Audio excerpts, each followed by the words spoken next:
The rain came down in sheets that early June morning, the kind that turned canvas tents into damp caves and made boots feel like buckets of ice.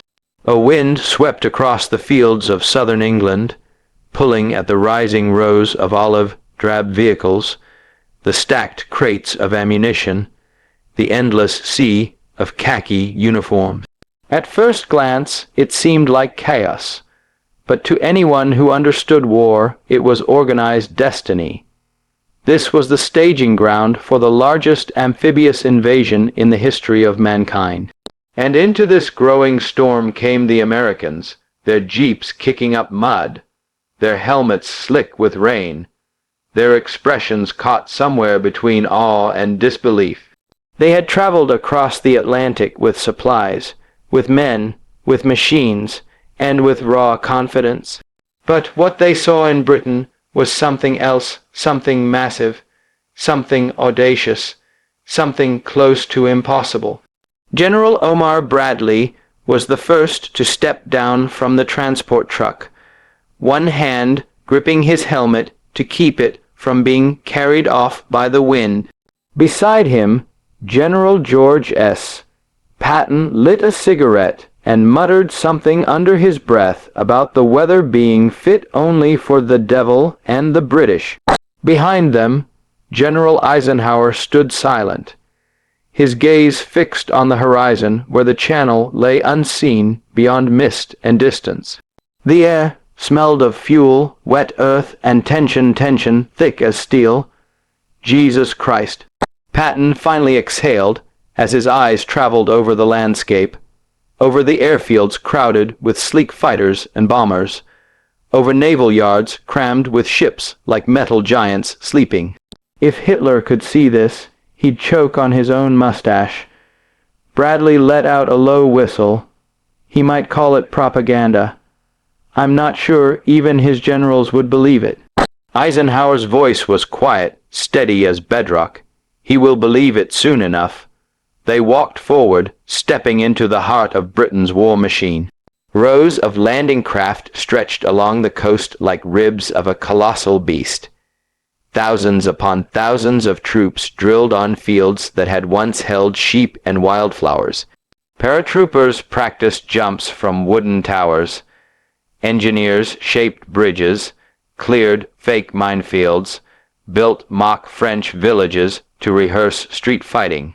Tanks rolled like thunder across churned earth, British-made Churchills growling alongside American Shermans. Every direction, every sound, screamed preparation. Patton flicked ash from his cigarette. I've seen armies, I've marched across deserts, but this good Lord, Ike, you're building a fist big enough to punch God. It has to be, Eisenhower replied. His voice never rose, but its weight felt like armor. This punch will decide the war. If we fail here, we fail everywhere. They climbed a ridge overlooking the coastline. From there, the entire operation unfolded like a living organism. Tens of thousands of men training, loading, assembling. Soldiers sang marching songs, rifles slung over shoulders. Mechanics hammered panels into landing craft. Medics checked supplies of morphine, bandages, plasma. Cooks stirred vats of stew meant to feed armies. In the distance, barrage balloons hovered like silver whales, their tethers strained by wind.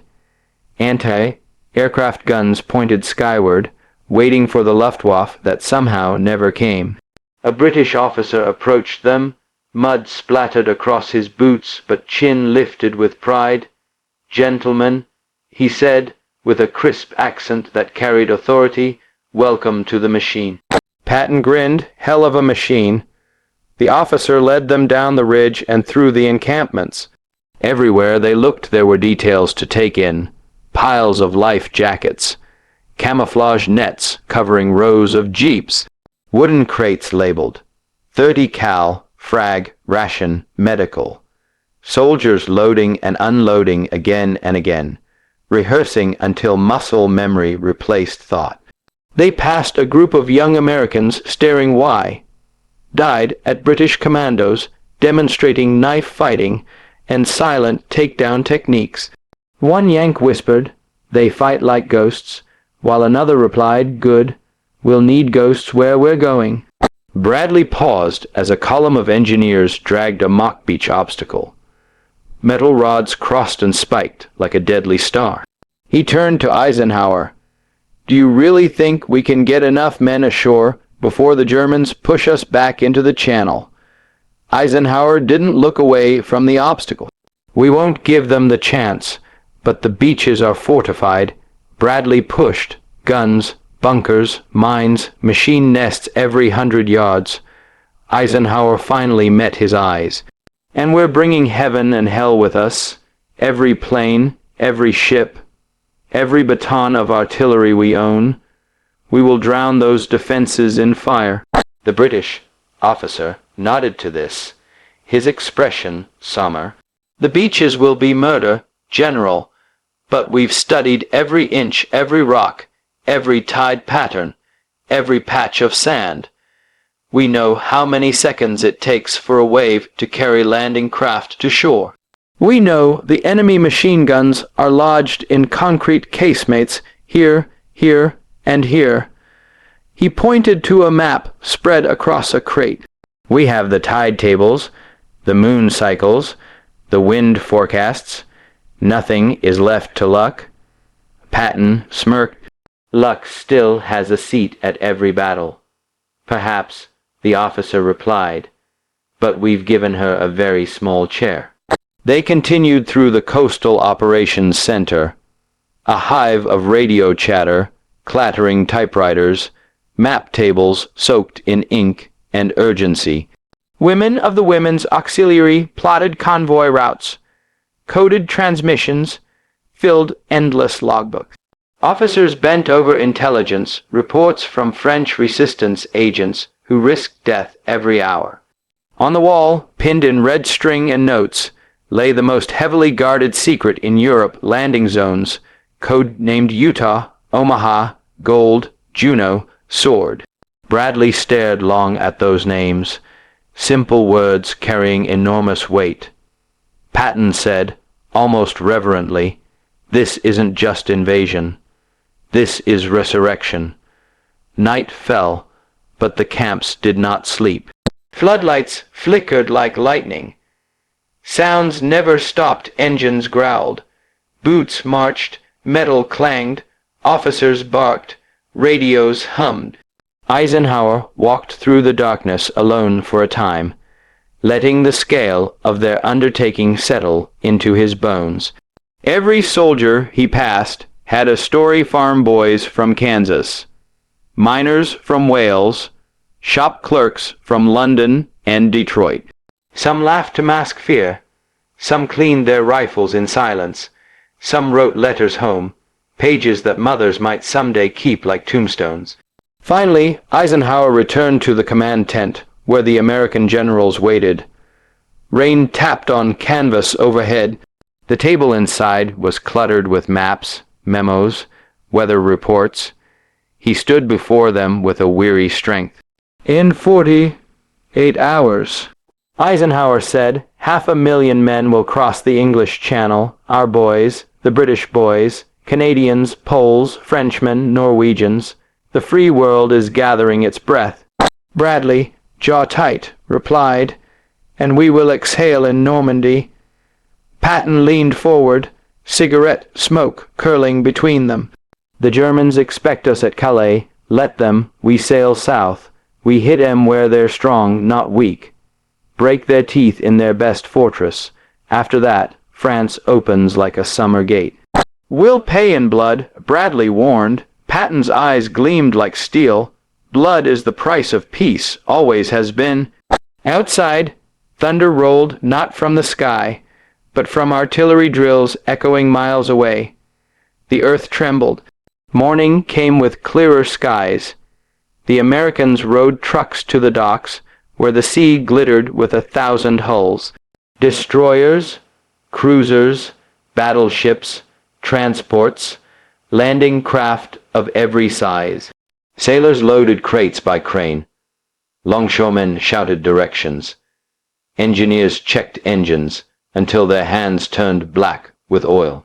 Barrage balloons bobbed overhead, guarding the fleet from German air attack. Patton's mouth twitched upward. "Ike, you crazy son of a gun, you're planning to move an entire nation across the ocean." "No," Eisenhower said. A continent. Troopers marched onto ships in endless lines, faces painted with resolve, gear clanking like iron hearts beating in unison. Some looked excited, some terrified, most simply determined. A group of British Tommies raised tin cups in salute to Americans boarding beside them. A GI shouted back, "See you in France." Another answered, "If we don't drown first." Laughter rippled through fear. Bradley spoke quietly, only for advisers near him. "I pray to God we haven't underestimated them. The Germans are cornered animals, and cornered animals bite hardest." Eisenhower nodded. "All we can do is plan, and hope the world holds its breath long enough for us to break through." Hours later, they visited the airborne regiments.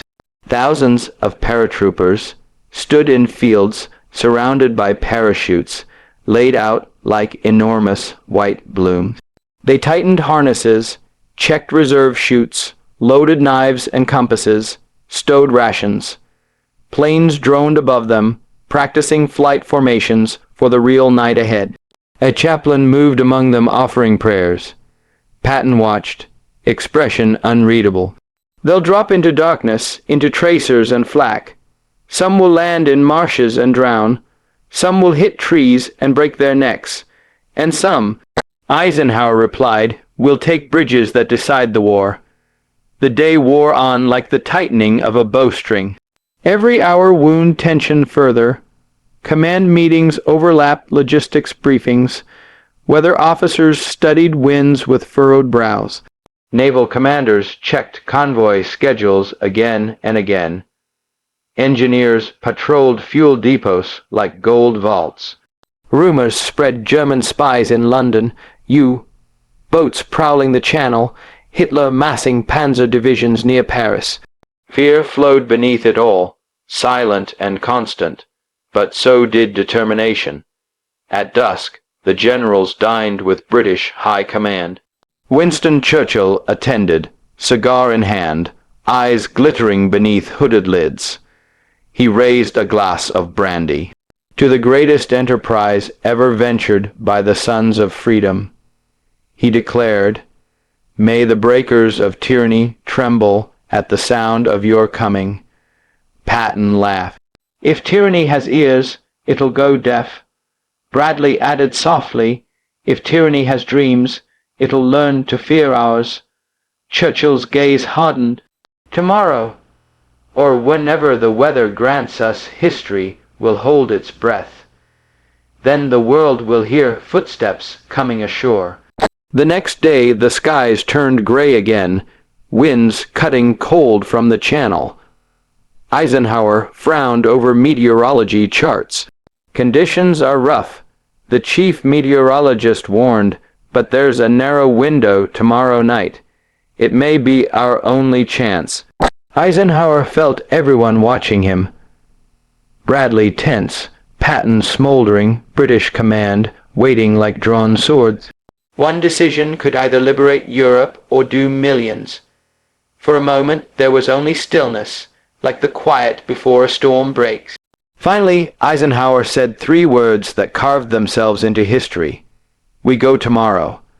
The room exhaled like thunder. In the hours that followed, preparation transformed into motion. Troops rushed to final briefings. Ships fueled engines. Air crews inspected fuselages with trembling hands. Medics stocked bandages until crates overflowed. Field marshals rehearsed every contingency. Convoy signals were encrypted. Radios hummed with coded electricity. At midnight, as rain faded to mist, Eisenhower walked alone among the airborne divisions one last time. He stopped before a group of young paratroopers, boys with rifles and parachutes and courage too heavy for their shoulders. He spoke not as a general, but as a man. "You're going to open the gates of Europe." He told them, "If any one of you wonders if history will remember you, believe me, it will." When he left them, many wiped their eyes. Planes began taking off, one after another, engines roaring into blackness. Waves of paratroopers soared toward France, the first shadow of D-Day. Back at the docks, Bradley stood beside Patton watching destroyers signal readiness. The night smelled of salt and anticipation. Patton said quietly, almost gently, "When we stood here days ago, I thought we were looking at an army. I was wrong." Bradley frowned. "Wrong how?" Patton looked out across the endless fleet, across soldiers boarding ships with hearts full of fear and flame. "This isn't an army," Patton said. "It's a nation wearing boots." Bradley swallowed, and tomorrow that nation walks into fire. Eisenhower joined them, face calm, but eyes tired. Patton looked at him. "So tell me, Ike, what will American generals say when they see Britain's D-Day preparations completed, when this giant finally rises and crosses the sea?" Eisenhower thought for a moment, the wind tugging gently at his coat, the stars faint behind cloud. He answered not loudly, but with certainty that cut through the night like steel drawn from a scabbard. "We'll say this is the moment humanity turned the tide, that we saw the world united not in conquest, but in rescue. We'll say there were ships enough to carry freedom, planes enough to guard it, and men brave enough to deliver it. We'll say history paused, and then we moved it forward. The invasion fleet awaited only dawn. Engines idled like 1,000 beating hearts. Soldiers sat shoulder to shoulder, rifles across their knees, thinking of mothers, of wives, of baseball games, of wheat fields back home in Iowa. Some prayed, some laughed, some simply listened to the water, slapping against steel hulls like time ticking. On the white cliffs above, Eisenhower stood alone for a final moment, looking down at the greatest assembly of force ever gathered for a single purpose. He whispered to the wind, not to generals, not to nations, but to history itself. "Let this be the day the free world begins again." Behind him, Patton watched silently. Bradley folded his hands as if in prayer. And everywhere, from ship to ship, from plane to plane, across fields where thousands waited for dawn to reveal their destiny, the same feeling spread. Tomorrow, the gates of Europe would open, and America, Britain, Canada, and all who dreamed of a world without tyranny would walk through them. When the sun finally rose, its first light caught on steel helmets, wet decks, fluttering flags. American generals, those who had watched Britain's D-Day preparations with awe, fear, and reverence, spoke quietly as the fleet began to move. Patton said, voice low and amazed, "Good God, Ike, we're actually doing it." Bradley whispered, "May we be worthy of the price." Eisenhower breathed deep, eyes fixed on the horizon where history waited. "Gentlemen," he said, "this is the day the world changes." The Armada sailed, and freedom followed.